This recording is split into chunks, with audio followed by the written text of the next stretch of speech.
Hey, what's going on, everybody? Welcome to NBA Finals recap. This is following game two. The Warriors even the series tonight, beating the Celtics 107-88.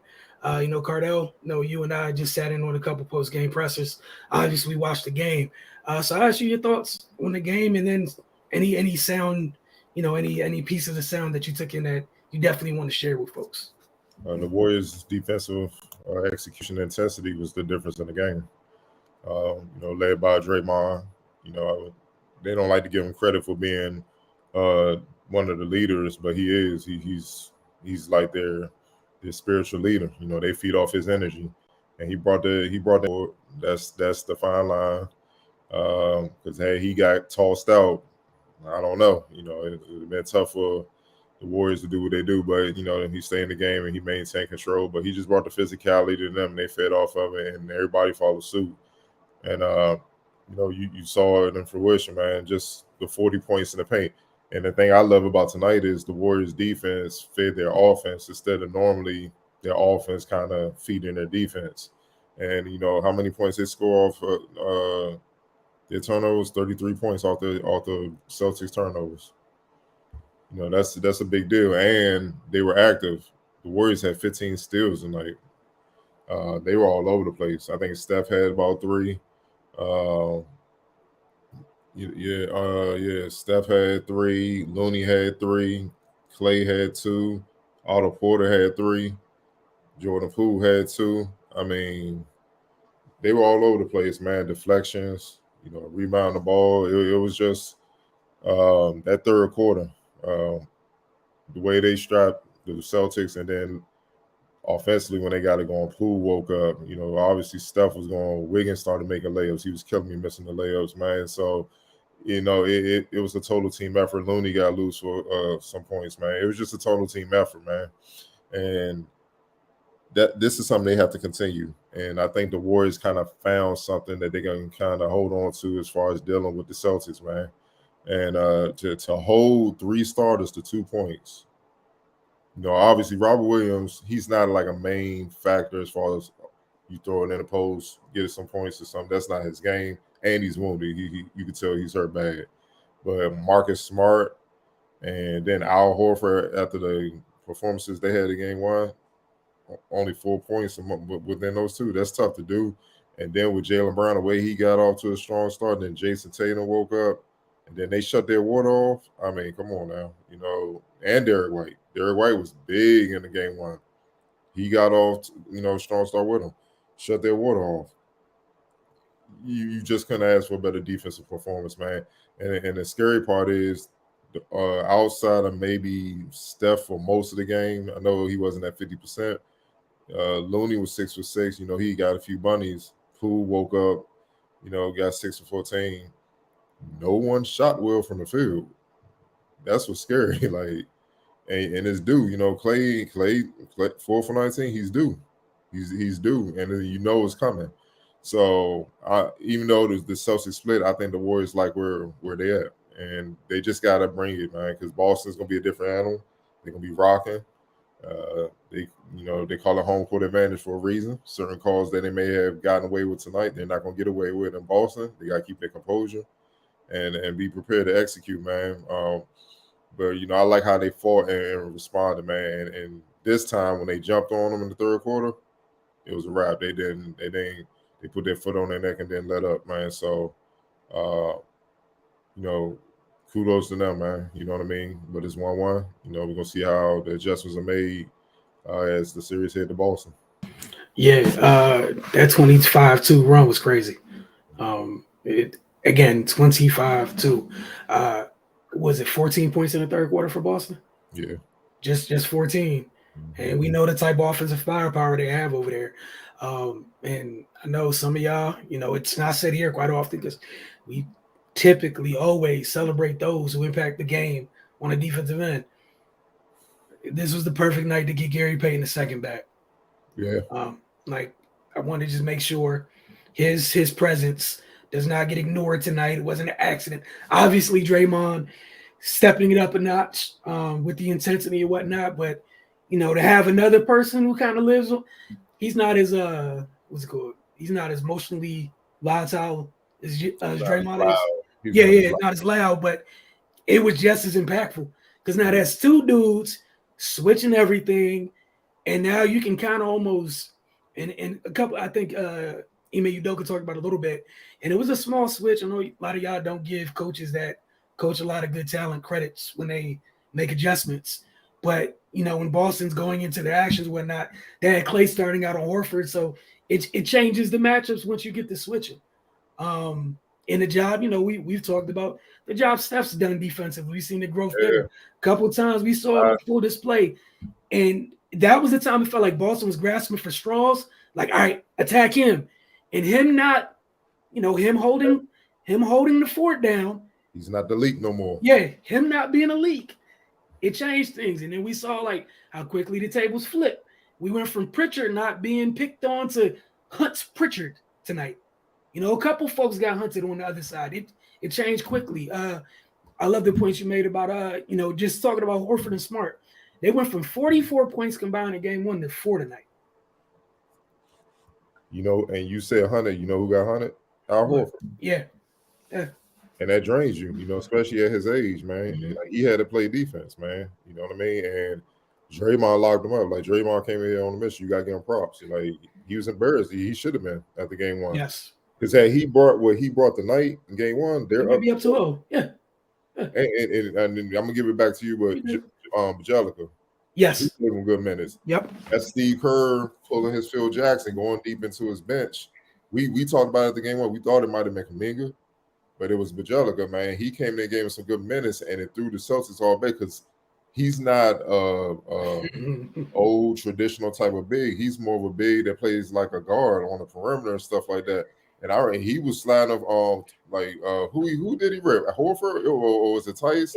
I thought he ripped somebody, like he picked him up 3/4 court and was sliding. They was trying to get past him and he ripped him. Well, he knocked the ball loose. They picked it up, threw it lob, and I think he knocked it loose from Horford, and then we saw him a couple times in switches on Tatum, and he didn't lose it.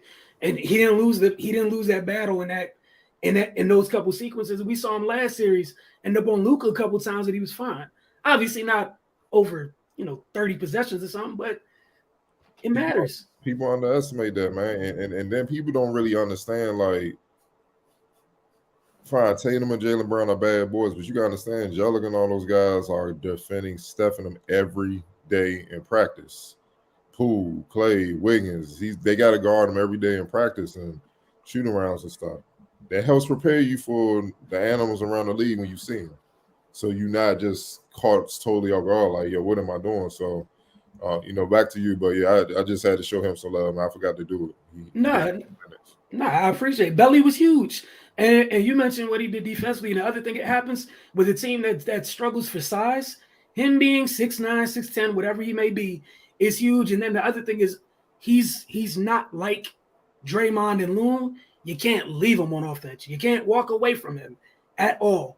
I mean, you can if you want to. That's your choice. But, he likes scoring the basketball. So it changed a lot of different things. And one thing I would say for Boston, regardless of what happens, the health of Rob Williams plays such a huge role in the rest of the series. You mentioned, what was it, 40 paint points tonight for Golden State? We saw when Rob was in the game, they're closing out hard, running folks off the line. Rob's in the game. We saw the ball going over the basket, all around, trying to get that over that dude, right? He comes out the game. Everyone's finishing at the rim. Nobody cared. Like, Draymond wanted to finish at the rim. Like, and that was the funny thing to me, because I'm hearing some of the Boston side like, oh, well, Golden State has that rim protection. I'm like, well, if you take away Rob Williams, y'all don't either for the most part. All things, it not that you don't, but it considerably changes things. I mean, they still have a Horford. The problem is he's guarding Draymond. Yeah. And Draymond pretty much their point guard. So he's out on the perimeter. He's not close to the basket. So if you get a step and Rob he's not in the game, or he's in foul trouble, or he's injured. Yeah, I mean, they Boston all of a sudden get small and Tice, but Tice more of a bruiser big. They gonna just attack him, so it's hard for him to play in this series. It's about matchups, man. So yeah, you're right, but he wounded too. But you're right, man.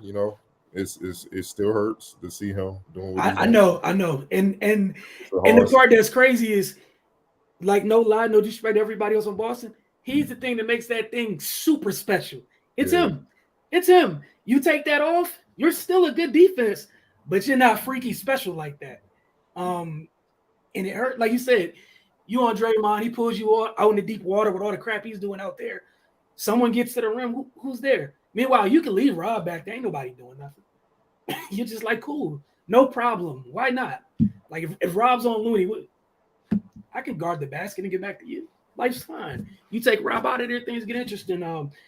I thought Wiggins did a great job on offensive glass tonight. I think it was only 3 of his 6 rebounds were on offensive end. Was a whole bunch of keeping possessions alive.